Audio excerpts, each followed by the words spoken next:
英語聞き流しリスニング、英語テキストと MP3 ダウンロード、その他の物語はホームページからお聞きいただけます。88thpp.com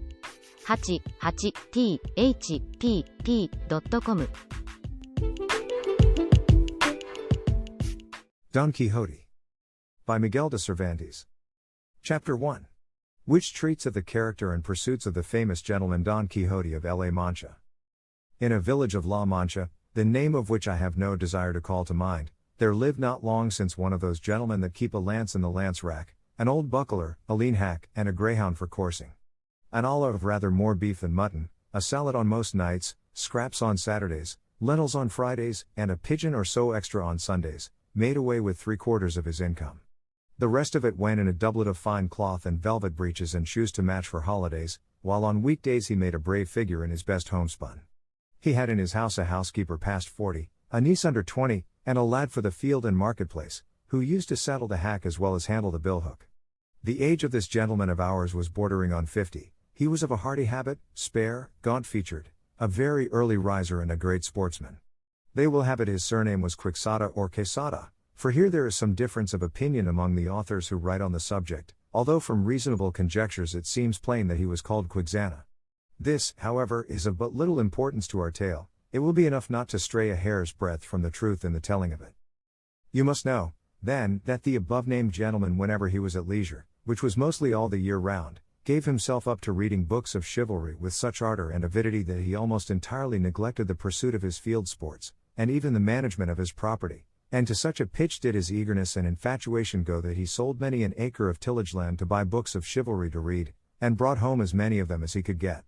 But of all there were none he liked so well as those of the famous Feliciano de Silva's composition, for their lucidity of style and complicated conceits were as pearls in his sight, particularly when in his reading he came upon courtships and cartels, where he often found passages like the reason of the unreason with which my reason is afflicted so weakens my reason that with reason I murmur at your beauty, or again, the high heavens, that if your divinity divinely fortify you with the stars, render you deserving of the desert your greatness deserves. Over conceits of this sort the poor gentleman lost his wits, and used to lie awake striving to understand them and worm the meaning out of them, what Aristotle himself could not have made out or extracted had he come to life again for that special purpose. He was not at all easy about the wounds which Don Belianis gave and took, because it seemed to him that, great as were the surgeons who had cured him, he must have had his face and body covered all over with seams and scars. He commended, however, the author's way of ending his book with the promise of that interminable adventure, and many a time was he tempted to take up his pen and finish it properly as is there proposed, which no doubt he would have done, and made a successful piece of work of it too, had not greater and more absorbing thoughts prevented him. Many an argument did he have with the curate of his village, a learned man, and a graduate of Sigüenza, as to which had been the better knight, Palmerian of England or Amadis of Gaul. Master Nicholas, the village barber, however, used to say that neither of them came up to the knight of Phoebus, and that if there was any that could compare with him it was Don Galar, the brother of Amadis of Gaul, because he had a spirit that was equal to every occasion, and was no finikin knight, nor lachrymose like his brother, while in the matter of valor he was not a whit behind him. In short, he became so absorbed in his books that he spent his nights from sunset to sunrise, and his days from dawn to dark, poring over them, and what with little sleep and much reading his brains got so dry that he lost his wits. His fancy grew full of what he used to read about in his books, enchantments, quarrels, battles, challenges, wounds, wooings, loves, agonies, and all sorts of impossible nonsense, and it so possessed his mind that the whole fabric of invention and fancy he read of was true, that to him no history in the world had more reality in it. He used to say the Cid Roy Diaz was a very good knight, but that he was not to be compared with the knight of the burning sword who with one backstroke cut in half two fierce and monstrous giants. He thought more of Bernardo del Carpio because at Roncesvalles he slew Roland in spite of enchantments, availing himself of the artifice of Hercules when he strangled Antæus the son of Terra in his arms. He approved highly of the giant Morganti, because, although of the giant breed which is always arrogant and ill-conditioned, he alone was affable and well-bred. But above all he admired Reinaldos of Montalban, especially when he saw him sallying forth from his castle and robbing everyone he met, and when beyond the seas he stole that image of Mahomet which, as his history says, was entirely of gold.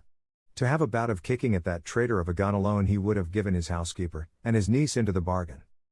In short, his wits being quite gone, he hit upon the strangest notion that ever madman in this world hit upon, and that was that he fancied it was right and requisite, as well for the support of his own honor as for the service of his country, that he should make a knight-errant of himself, roaming the world over in full armor and on horseback in quest of adventures, and putting in practice himself all that he had read of as being the usual practices of knights-errant, righting every kind of wrong, and exposing himself to peril and danger from which, in the issue, he was to reap eternal renown and fame.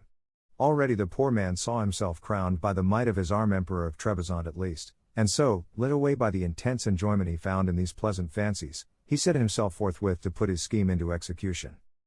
The first thing he did was to clean up some armor that had belonged to his great-grandfather, and had been for ages lying forgotten in a corner, eaten with rust and covered with mildew. He scoured and polished it as best he could, but he perceived one great defect in it, that it had no closed helmet, nothing but a simple morion. This deficiency, however, his ingenuity supplied, for he contrived a kind of half-helmet of pasteboard which, fitted onto the morion, looked like a whole one. It is true that, in order to see if it was strong and fit to stand a cut, he drew his sword and gave it a couple of slashes, the first of which undid in an instant what had taken him a week to do. The ease with which he had knocked it to pieces disconcerted him somewhat, and to guard against that danger he set to work again, fixing bars of iron on the inside until he was satisfied with its strength, and then, not caring to try any more experiments with it, he passed it and adopted it as a helmet of the most perfect construction. He next proceeded to inspect his hack, which, with more quartos than a reel and more blemishes than the steed of Gonla, that tantum pellis et ossa fui, surpassed in his eyes the Bucephalus of Alexander or the Babiekov of the Cid. 4 days were spent in thinking what name to give him, because, as he said to himself, it was not right that a horse belonging to a knight so famous, and one with such merits of his own, should be without some distinctive name, and he strove to adapt it so as to indicate what he had been before belonging to a knight-errant, and what he then was, for it was only reasonable that, his master taking a new character, he should take a new name, and that it should be a distinguished and full-sounding one, befitting the new order and calling he was about to follow. And so, after having composed, struck out, rejected, added to, unmade, and remade a multitude of names out of his memory and fancy, he decided upon calling him Rocinante, a name, to his thinking, lofty, sonorous, and significant of his condition as a hack before he became what he now was, the first and foremost of all the hacks in the world. Having got a name for his horse so much to his taste, he was anxious to get one for himself, and he was 8 days more pondering over this point, till at last he made up his mind to call himself Don Quixote, whence, as has been already said, the authors of this veracious history have inferred that his name must have been beyond a doubt Quixada, and not Quesada as others would have it. Recollecting, however, that the valiant Amadis was not content to call himself curtly Amadis and nothing more, but added the name of his kingdom and country to make it famous, and called himself Amadis of Gaul, he, like a good knight, resolved to add on the name of his, and to style himself Don Quixote of La Mancha, whereby, he considered, he described accurately his origin and country, and did honor to it in taking his surname from it. So then, his armor being furbished, his morion turned into a helmet, his hack christened, and he himself confirmed, he came to the conclusion that nothing more was needed now but to look out for a lady to be in love with, for a knight-errant without love was like a tree without leaves or fruit, or a body without a soul. As he said to himself, if, from my sins, or by my good fortune, I come across some giant hereabouts, a common occurrence with knights-errant, and overthrow him in one onslaught, or cleave him asunder to the waist, or, in short, vanquish and subdue him, will it not be well to have someone I may send him to as a present, that he may come in and fall on his knees before my sweet lady, and in a humble, submissive voice say, I am the giant Caraculi lord of the island of Malandrania, vanquished in single combat by the never sufficiently extolled knight Don Quixote of La Mancha, who has commanded me to present myself before your grace, that your highness dispose of me at your pleasure. Oh, our good gentleman enjoyed the delivery of this speech, especially when he had thought of some one to call his lady. There was, so the story goes, in a village near his own a very good-looking farm girl with whom he had been at one time in love, though, so far as is known, she never knew it nor gave a thought to the matter. Her name was Aldonza Lorenzo, and upon her he thought fit to confer the title of Lady of his thoughts, and after some search for a name which should not be out of harmony with her own, and should suggest and indicate that of a princess and great lady, he decided upon calling her Dulcinea del Toboso, she being of El Toboso, a name, to his mind, musical, uncommon, and significant, like all those he had already bestowed upon himself and the things belonging to him. Chapter 2. Which treats of the first sally the ingenious Don Quixote made from home. These preliminaries settled, he did not care to put off any longer the execution of his design, urged on to it by the thought of all the world was losing by his delay, seeing what wrongs he intended to right, grievances to redress, injustices to repair, abuses to remove, and duties to discharge. So, without giving notice of his intention to anyone, and without anybody seeing him, one morning before the dawning of the day, which was one of the hottest of the month of July, he donned his suit of armor, mounted Rocinante with his patched-up helmet on, braced his buckler, took his lance, and by the back door of the yard sallied forth upon the plain in the highest contentment and satisfaction at seeing with what ease he had made a beginning with his grand purpose. But scarcely did he find himself upon the open plain, when a terrible thought struck him, one all but enough to make him abandon the enterprise at the very outset. It occurred to him that he had not been dubbed a knight, and that according to the law of chivalry he neither could nor ought to bear arms against any knight, and that even if he had been, still he ought, as a novice knight, to wear white armor, without a device upon the shield until by his prowess he had earned one. These reflections made him waver in his purpose, but his craze being stronger than any reasoning, he made up his mind to have himself dubbed a knight by the first one he came across, following the example of others in the same case, as he had read in the books that brought him to this pass. As for white armor, he resolved, on the first opportunity, to scour his until it was whiter than an ermine, and so comforting himself he pursued his way, taking that which his horse chose, for in this he believed lay the essence of adventures. Thus setting out, our new-fledged adventurer paced along, talking to himself and saying, "Who knows but that in time to come, when the veracious history of my famous deeds is made known, the sage who writes it, when he has to set forth my first sally in the early morning, will do it after this fashion." Scarce had the rubicund Apollo spread o'er the face of the broad spacious earth the golden threads of his bright hair, scarce had the little birds of painted plumage attuned their notes to hail with dulcet and mellifluous harmony the coming of the rosy dawn, that, deserting the soft couch of her jealous spouse, was appearing to mortals at the gates and balconies of the Manchegan horizon, when the renowned knight Don Quixote of La Mancha, quitting the lazy down, mounted his celebrated steed Rocinante and began to traverse the ancient and famous Campo de Montiel, which in fact he was actually traversing. "Happy the age, happy the time," he continued, "in which shall be made known my deeds of fame, worthy to be molded in brass, carved in marble, limned in pictures, for a memorial forever. And thou, O sage magician, whoever thou art, to whom it shall fall to be the chronicler of this wondrous history, forget not, I entreat thee, my good Rocinante, the constant companion of my ways and wanderings." Presently he broke out again, as if he were love-stricken in earnest, "O Princess Dulcinea, lady of this captive heart, a grievous wrong hast thou done me to drive me forth with scorn, and with inexorable obduracy banish me from the presence of thy beauty. O lady, deign to hold in remembrance this heart, thy vassal, that thus in anguish pines for love of thee." So he went on stringing together these and other absurdities, all in the style of those his books had taught him, imitating their language as well as he could, and all the while he rode so slowly and the sun mounted so rapidly and with such fervor that it was enough to melt his brains if he had any. Nearly all day he traveled without anything remarkable happening to him, at which he was in despair, for he was anxious to encounter someone at once upon whom to try the might of his strong arm. Writers there are who say the first adventure he met with was that of Puerto Lapis, others say it was that of the windmills, but what I have ascertained on this point, and what I have found written in the annals of La Mancha, is that he was on the road all day, and towards nightfall his hack and he found themselves dead tired and hungry, when, looking all around to see if he could discover any castle or shepherd's shanty where he might refresh himself and relieve his sore wants, he perceived not far out of his road an inn, which was as welcome as a star guiding him to the portals, if not the palaces, of his redemption, and quickening his pace he reached it just as night was setting in. At the door were standing two young women, girls of the district as they call them, on their way to Seville with some carriers who had chanced to halt that night at the inn, and as, happen what might to our adventurer, everything he saw or image seemed to him to be and to happen after the fashion of what he read of. The moment he saw the inn he pictured it to himself as a castle with its 4 turrets and pinnacles of shining silver, not forgetting the drawbridge and moat and all the belongings usually ascribed to castles of the sort. To this inn, which to him seemed a castle, he advanced, and at a short distance from it he checked Rocinante, hoping that some dwarf would show himself upon the battlements, and by sound of trumpet give notice that a knight was approaching the castle. But seeing that they were slow about it, and that Rocinante was in a hurry to reach the stable, he made for the inn door, and perceived the 2 gay damsels who were standing there, and who seemed to him to be 2 fair maidens or lovely ladies taking their ease at the castle gate.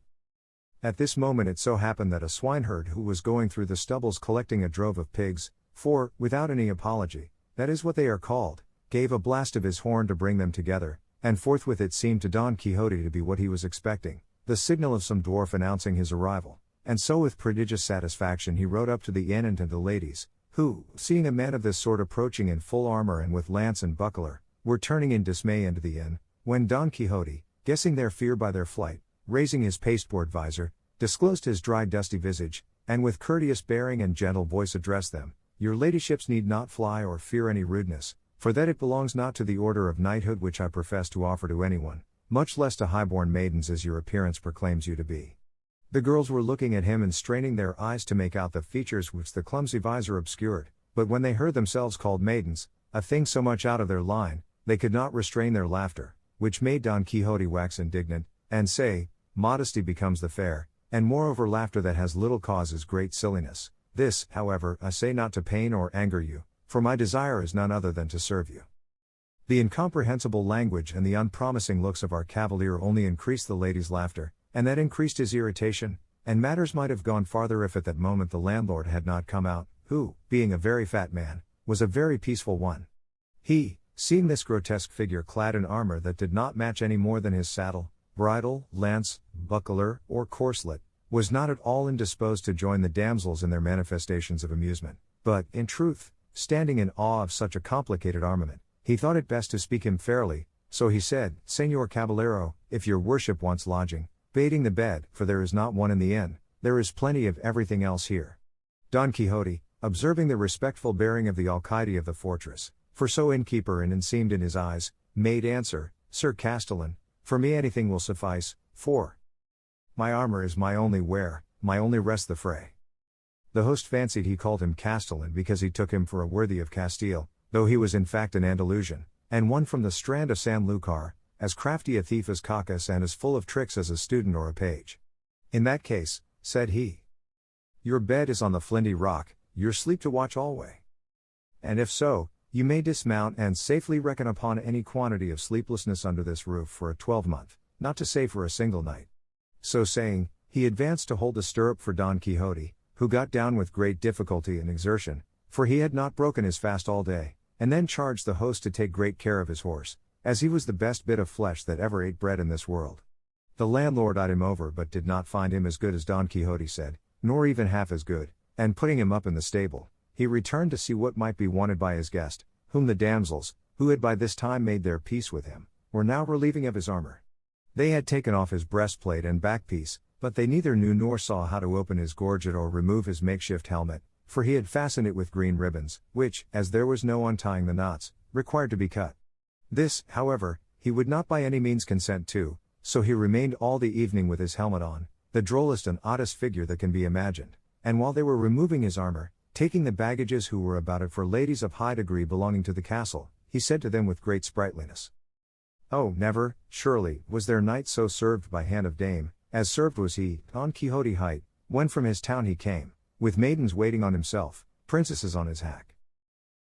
Or Rocinante, for that, ladies mine, is my horse's name, and Don Quixote of La Mancha is my own, for though I had no intention of declaring myself until my achievements in your service and honor had made me known, the necessity of adapting that old ballad of Lancelot to the present occasion has given you the knowledge of my name altogether prematurely.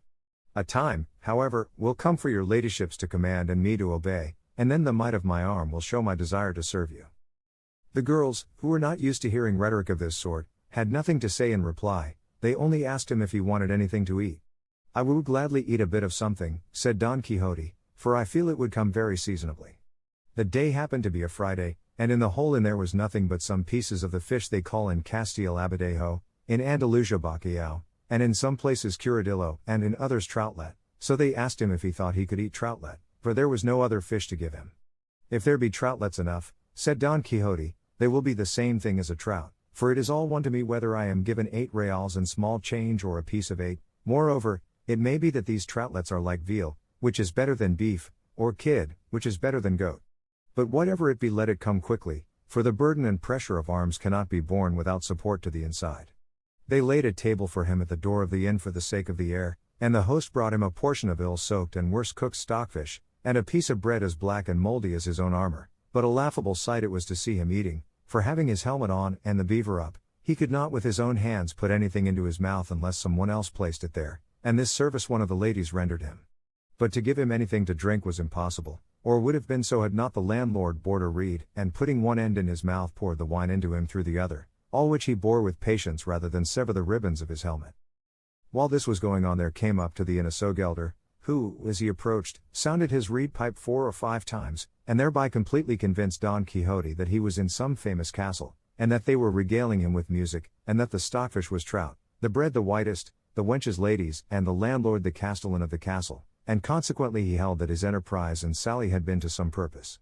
But still it distressed him to think he had not been dubbed a knight, for it was plain to him he could not lawfully engage in any adventure without receiving the order of knighthood. Chapter 3. Wherein is related the droll way in which Don Quixote had himself dubbed a knight.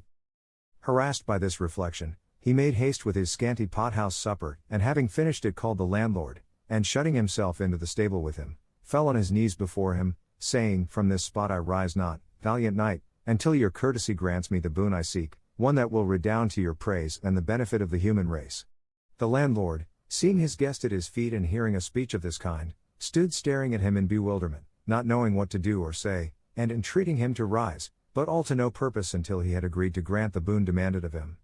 I looked for no less, my lord, from your high magnificence, replied Don Quixote, and I have to tell you that the boon I have asked and your liberality has granted is that you shall dub me knight tomorrow morning, and that tonight I shall watch my arms in the chapel of this your castle. Thus tomorrow, as I have said, will be accomplished what I so much desire, enabling me lawfully to roam through all the 4 quarters of the world seeking adventures on behalf of those in distress, as is the duty of chivalry and of knights errant like myself, whose ambition is directed to such deeds. The landlord, who, as has been mentioned, was something of a wag, and had already some suspicion of his guest's want of wits, was quite convinced of it on hearing talk of this kind from him, and to make sport for the night he determined to fall in with his humor. So he told him he was quite right in pursuing the object he had in view, and that such a motive was natural and becoming in cavaliers as distinguished as he seemed and his gallant bearing showed him to be, and that he himself in his younger days had followed the same honorable calling, roaming in quest of adventures in various parts of the world, among others the curing grounds of Malaga, the Isles of Ryron, the precinct of Seville, the little market of Segovia, the Oliveira of Valencia, the Rondilla of Granada, the Strand of Sanlúcar, the Colt of Cordova, the taverns of Toledo and divers other quarters, where he had proved the nimbleness of his feet and the lightness of his fingers, doing many wrongs, cheating many widows, ruining maids and swindling minors, and, in short, bringing himself under the notice of almost every tribunal and court of justice in Spain, until at last he had retired to this castle of his, where he was living upon his property and upon that of others, and where he received all knights errant of whatever rank or condition they might be, all for the great love he bore them and that they might share their substance with him in return for his benevolence. He told him, moreover, that in this castle of his there was no chapel in which he could watch his armor, as it had been pulled down in order to be rebuilt, but that in a case of necessity it might, he knew, be watched anywhere, and he might watch it that night in a courtyard of the castle, and in the morning, God willing, the requisite ceremonies might be performed so as to have him dubbed a knight, and so thoroughly dubbed that nobody could be more so. He asked if he had any money with him, to which Don Quixote replied that he had not a farthing, as in the histories of knights errant he had never read of any of them carrying any. On this point the landlord told him he was mistaken, for, though not recorded in the histories, because in the author's opinion there was no need to mention anything so obvious and necessary as money and clean shirts, it was not to be supposed therefore that they did not carry them, and he might regard it as certain and established that all knights errant, about whom there were so many full and unimpeachable books, carried well-furnished purses in case of emergency, and likewise carried shirts and a little box of ointment to cure the wounds they received. For in those plains and deserts where they engaged in combat and came out wounded, it was not always that there was some one to cure them, unless indeed they had for a friend some sage magician to succor them at once by fetching through the air upon a cloud some damsel or dwarf with a vial of water of such virtue that by tasting one drop of it they were cured of their hurts and wounds in an instant and left as sound as if they had not received any damage whatever. But in case this should not occur, the knights of old took care to see that their squires were provided with money and other requisites, such as lint and ointments for healing purposes, and when it happened that knights had no squires, which was rarely and seldom the case, they themselves carried everything in cunning saddlebags that were hardly seen on the horse's croup, as if it were something else of more importance, because, unless for some such reason, carrying saddlebags was not very favorably regarded among knights errant. He therefore advised him, and, as his godson so soon to be, he might even command him, never from that time forth to travel without money and the usual requirements, and he would find the advantage of them when he least expected it. Don Quixote promised to follow his advice scrupulously, and it was arranged forthwith that he should watch his armor in a large yard at one side of the inn, so, collecting it all together, Don Quixote placed it on a trough that stood by the side of a well, and bracing his buckler on his arm he grasped his lance and began with a stately air to march up and down in front of the trough, and as he began his march night began to fall. The landlord told all the people who were in the inn about the craze of his guest, the watching of the armor, and the dubbing ceremony he contemplated. Full of wonder at so strange a form of madness, they flocked to see it from a distance, and observed with what composure he sometimes paced up and down, or sometimes, leaning on his lance, gazed on his armor without taking his eyes off it for ever so long, and as the night closed in with a light from the moon so brilliant that it might vie with his that lent it, everything the novice knight did was plainly seen by all. Meanwhile one of the carriers who were in the inn thought fit to water his team, and it was necessary to remove Don Quixote's armor as it lay on the trough, but he seeing the other approach hailed him in a loud voice, "O thou, whoever thou art, rash knight that comest to lay hands on the armor of the most valorous errant that ever girt on sword, have a care what thou dost, touch it not unless thou wouldst lay down thy life as the penalty of thy rashness." The carrier gave no heed to these words, and he would have done better to heed them if he had been heedful of his health, but seizing it by the straps flung the armor some distance from him. Seeing this, Don Quixote raised his eyes to heaven, and fixing his thoughts, apparently, upon his lady Dulcinea, exclaimed, "Aid me, lady mine, in this the first encounter that presents itself to this breast which thou holdest in subjection, let not thy favor and protection fail me in this first jeopardy." And, with these words and others to the same purpose, dropping his buckler he lifted his lance with both hands and with it smote such a blow on the carrier's head that he stretched him on the ground, so stunned that had he followed it up with a second there would have been no need of a surgeon to cure him. This done, he picked up his armor and returned to his beat with the same serenity as before. Shortly after this, another, not knowing what had happened, for the carrier still lay senseless, came with the same object of giving water to his mules, and was proceeding to remove the armor in order to clear the trough, when Don Quixote, without uttering a word or imploring aid from anyone, once more dropped his buckler and once more lifted his lance, and without actually breaking the second carrier's head into pieces, made more than 3 of it, for he laid it open in 4. At the noise all the people of the inn ran to the spot, and among them the landlord. Seeing this, Don Quixote braced his buckler on his arm, and with his hand on his sword exclaimed, "O Lady of Beauty, strength and support of my faint heart, it is time for thee to turn the eyes of thy greatness on this thy captive knight on the brink of so mighty an adventure."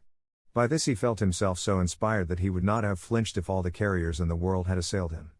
The comrades of the wounded perceiving the plight they were in began from a distance to shower stones on Don Quixote, who screened himself as best he could with his buckler, not daring to quit the trough and leave his armor unprotected. The landlord shouted to them to leave him alone, for he had already told them that he was mad, and as a madman he would not be accountable even if he killed them all. Still louder shouted Don Quixote, calling them knaves and traitors, and the lord of the castle, who allowed knights errant to be treated in this fashion, a villain and a low-born knight whom, had he received the order of knighthood, he would call to account for his treachery. "But of you," he cried, "base and vile rabble, I make no account, fling, strike, come on, do all ye can against me, ye shall see what the reward of your folly and insolence will be." This he uttered with so much spirit and boldness that he filled his assailants with a terrible fear, and as much for this reason as at the persuasion of the landlord they left off stoning him, and he allowed them to carry off the wounded, and with the same calmness and composure as before resumed the watch over his armor. But these freaks of his guest were not much to the liking of the landlord, so he determined to cut matters short and confer upon him at once the unlucky order of knighthood before any further misadventure could occur. So, going up to him, he apologized for the rudeness which, without his knowledge, had been offered to him by these low people, who, however, had been well punished for their audacity.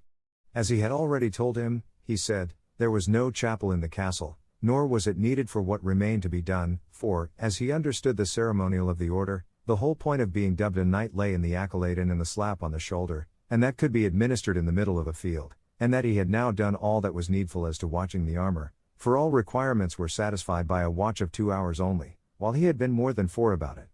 Don Quixote believed it all, and told him he stood there ready to obey him, and to make an end of it with as much dispatch as possible, for, if he were again attacked, and felt himself to be dubbed knight, he would not, he thought, leave a soul alive in the castle, except such as out of respect he might spare at his bidding.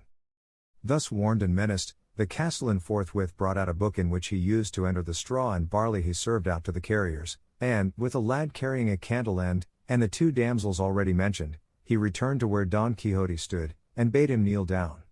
Then, reading from his account book as if he were repeating some devout prayer, in the middle of his delivery he raised his hand and gave him a sturdy blow on the neck, and then, with his own sword, a smart slap on the shoulder, all the while muttering between his teeth as if he was saying his prayers. Having done this, he directed one of the ladies to gird on his sword, which she did with great self-possession and gravity, and not a little was required to prevent a burst of laughter at each stage of the ceremony, but what they had already seen of the novice knight's prowess kept their laughter within bounds. On girding him with the sword, the worthy lady said to him, "May God make your worship a very fortunate knight, and grant you success in battle." Don Quixote asked her name in order that he might from that time forward know to whom he was beholden for the favor he had received, as he meant to confer upon her some portion of the honor he acquired by the might of his arm. She answered with great humility that she was called La Tolosa, and that she was the daughter of a cobbler of Toledo who lived in the stalls of Sancobinia, and that wherever she might be she would serve and esteem him as her lord. Don Quixote said in reply that she would do him a favor if thenceforward she assumed the Don and called herself Doña Tolosa. She promised she would, and then the other buckled on his spur, and with her followed almost the same conversation as with the lady of the sword. He asked her name, and she said it was La Molinera, and that she was the daughter of a respectable miller of Antequera, and of her likewise Don Quixote requested that she would adopt the Don and call herself Doña Molinera, making offers to her further services and favors. Having thus, with hot haste and speed, brought to a conclusion these never till now seen ceremonies, Don Quixote was on thorns until he saw himself on horseback sallying forth in quest of adventures, and saddling Rocinante at once he mounted, and embracing his host, as he returned thanks for his kindness in knighting him, he addressed him in language so extraordinary that it is impossible to convey an idea of it or report it. The landlord, to get him out of the inn, replied with no less rhetoric though with shorter words, and without calling upon him to pay the reckoning let him go with a Godspeed. Chapter 4. Of what happened to our knight when he left the inn. Day was dawning when Don Quixote quitted the inn, so happy, so gay, so exhilarated at finding himself now dubbed a knight, that his joy was like to burst his horse girths.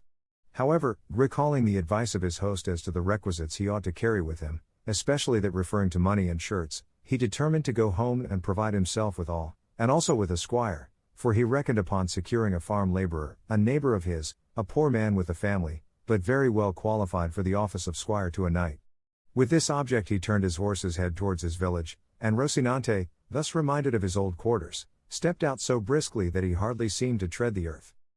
He had not gone far, when out of a thicket on his right there seemed to come feeble cries as of some one in distress, and the instant he heard them he exclaimed, "Thanks be to heaven for the favor it accords me, that it so soon offers me an opportunity of fulfilling the obligation I have undertaken, and gathering the fruit of my ambition." These cries, no doubt, come from some man or woman in want of help, and needing my aid and protection, and wheeling, he turned Rocinante in the direction whence the cries seemed to proceed. He had gone but a few paces into the wood, when he saw a mare tied to an oak, and tied to another, and stripped from the waist upwards, a youth of about 15 years of age, from whom the cries came. Nor were they without cause, for a lusty farmer was flogging him with a belt and following up every blow with scoldings and commands, repeating, "Your mouth shut and your eyes open." While the youth made answer, "I won't do it again, master mine, by God's passion I won't do it again, and I'll take more care of the flock another time." Seeing what was going on, Don Quixote said in an angry voice, "Discourteous knight, it ill becomes you to assail one who cannot defend himself. Mount your steed and take your lance," for there was a lance leaning against the oak to which the mare was tied, "and I will make you know that you are behaving as a coward." The farmer, seeing before him this figure in full armor brandishing a lance over his head, gave himself up for dead, and made answer meekly, "Sir knight, this youth that I am chastising is my servant, employed by me to watch a flock of sheep that I have hard by, and he is so careless that I lose one every day, and when I punish him for his carelessness and knavery he says I do it out of niggardliness, to escape paying him the wages I owe him, and before God, and on my soul, he lies." "Lies before me, base clown," said Don Quixote. "By the sun that shines on us I have a mind to run you through with this lance. Pay him at once without another word, if not, by the God that rules us I will make an end of you, and annihilate you on the spot. Release him instantly." The farmer hung his head, and without a word untied his servant, of whom Don Quixote asked how much his master owed him. He replied, 9 months at 7 reals a month. Don Quixote added it up, found that it came to 63 reals, and told the farmer to pay it down immediately, if he did not want to die for it. The trembling clown replied that as he lived and by the oath he had sworn, though he had not sworn any, it was not so much, for there were to be taken into account and deducted 3 pairs of shoes he had given him, and a reel for 2 bloodlettings when he was sick. "All that is very well," said Don Quixote, "but let the shoes and the bloodlettings stand as a stop against the blows you have given him without any cause, for if he spoil the leather of the shoes you paid for, you have damaged that of his body, and if the barber took blood from him when he was sick, you have drawn it when he was sound, so on that score he owes you nothing. The difficulty is, Sir Knight, that I have no money here. Let Andres come home with me, and I will pay him all, real by real. I go with him, said the youth. Nay, God forbid. No, Señor, not for the world, for once alone with me, he would ray me like a Saint Bartholomew. He will do nothing of the kind, said Don Quixote. I have only to command, and he will obey me, and as he has sworn to me by the order of knighthood which he has received, I leave him free, and I guarantee the payment. Consider what you are saying, Señor, said the youth. This master of mine is not a knight, nor has he received any order of knighthood, for he is Juan Haldudo the Rich, of Quintanar. That matters little, replied Don Quixote. There may be Haldudos knights, moreover, every one is the son of his works.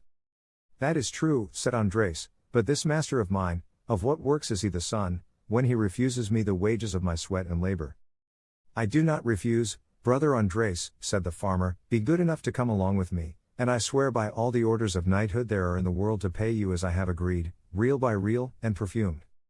For the perfumery I excuse you, said Don Quixote, give it to him in reals, and I shall be satisfied, and see that you do as you have sworn. If not, by the same oath I swear to come back and hunt you out and punish you, and I shall find you though you should lie closer than a lizard.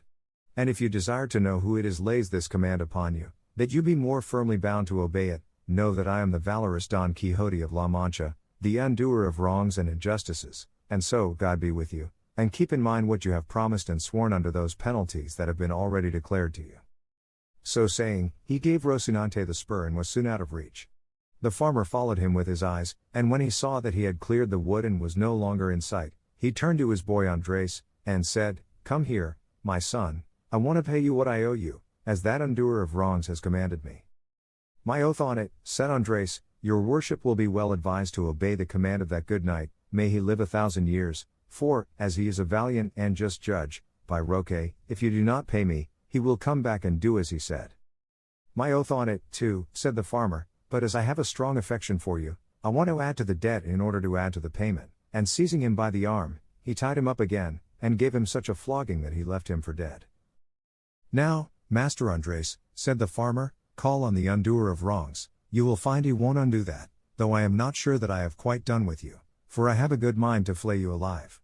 But at last he untied him, and gave him leave to go look for his judge in order to put the sentence pronounced into execution. Andres went off rather down in the mouth, swearing he would go to look for the valiant Don Quixote of La Mancha and tell him exactly what had happened, and that all would have to be repaid him sevenfold, but for all that, he went off weeping, while his master stood laughing. Thus did the valiant Don Quixote right that wrong, and, thoroughly satisfied with what had taken place, as he considered he had made a very happy and noble beginning with his knighthood, he took the road towards his village in perfect self-content, saying in a low voice, Well mayest thou this day call thyself fortunate above all on earth, O Dulcinea del Toboso, fairest of the fair. Since it has fallen to thy lot to hold subject and submissive to thy full will and pleasure a knight so renowned as is and will be Don Quixote of La Mancha, who, as all the world knows, yesterday received the order of knighthood, and hath today righted the greatest wrong and grievance that ever injustice conceived and cruelty perpetrated, who hath today plucked the rod from the hand of yonder ruthless oppressor so wantonly lashing that tender child. He now came to a road branching in 4 directions, and immediately he was reminded of those crossroads where knights-errant used to stop to consider which road they should take. In imitation of them he halted for a while, and after having deeply considered it, he gave Rocinante his head, submitting his own will to that of his hack, who followed out his first intention, which was to make straight for his own stable. After he had gone about 2 miles Don Quixote perceived a large party of people, who, as afterwards appeared, were some Toledo traders, on their way to buy silk at Murcia. There were 6 of them coming along under their sunshades, with 4 servants mounted, and 3 muleteers on foot. Scarcely had Don Quixote descried them when the fancy possessed him that this must be some new adventure, and to help him to imitate as far as he could those passages he had read of in his books, here seemed to come one made on purpose, which he resolved to attempt. So with a lofty bearing and determination he fixed himself firmly in his stirrups, got his lance ready, brought his buckler before his breast, and planting himself in the middle of the road, stood waiting the approach of these knights errant, for such he now considered and held them to be, and when they had come near enough to see and hear, he exclaimed with a haughty gesture, All the world stand, unless all the world confess that in all the world there is no maiden fairer than the Empress of La Mancha, the peerless Dulcinea del Toboso. The traders halted at the sound of this language and the sight of the strange figure that uttered it, and from both figure and language at once guessed the craze of their owner. They wished, however, to learn quietly what was the object of this confession that was demanded of them, and one of them, who was rather fond of a joke and was very sharp-witted, said to him, "Sir Knight, we do not know who this good lady is that you speak of. Show her to us, for, if she be of such beauty as you suggest, with all our hearts and without any pressure we will confess the truth that is on your part required of us." "If I were to show her to you," replied Don Quixote, "what merit would you have in confessing a truth so manifest?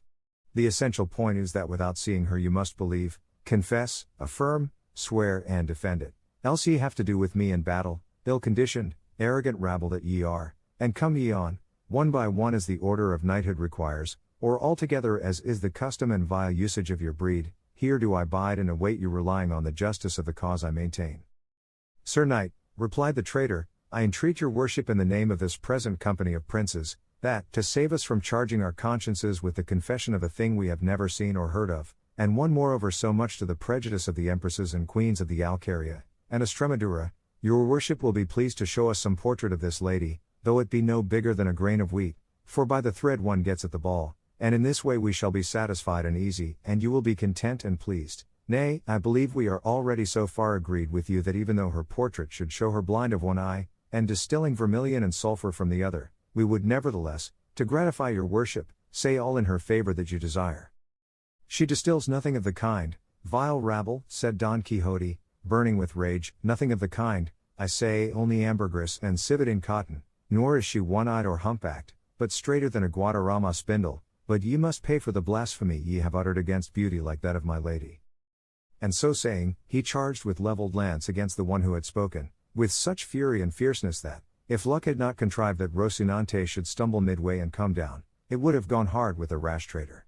Down went Rocinante, and over went his master, rolling along the ground for some distance, and when he tried to rise he was unable, so encumbered was he with lance, buckler, spurs, helmet, and the weight of his old armor, and all the while he was struggling to get up he kept saying, "Fly not, cowards and caitiffs! Stay, for not by my fault, but my horses, am I stretched here." One of the muleteers in attendance, who could not have had much good nature in him, hearing the poor prostrate man blustering in this style, was unable to refrain from giving him an answer on his ribs, and coming up to him he seized his lance, and having broken it in pieces, with one of them he began so to belabor our Don Quixote that, notwithstanding and in spite of his armor, he milled him like a measure of wheat. His masters called out not to lay on so hard and to leave him alone, but the muleteer's blood was up, and he did not care to drop the game until he had vented the rest of his wrath, and gathering up the remaining fragments of the lance he finished with a discharge upon the unhappy victim, who all through the storm of sticks that rained on him never ceased threatening heaven, and earth, and the brigands, for such they seemed to him. At last the muleteer was tired, and the traders continued their journey, taking with them matter for talk about the poor fellow who had been cudgeled.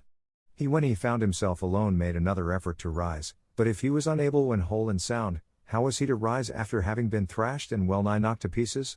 And yet he esteemed himself fortunate, as it seemed to him that this was a regular knight-errant's mishap, and entirely, he considered, the fault of his horse. However, battered in body as he was, to rise was beyond his power.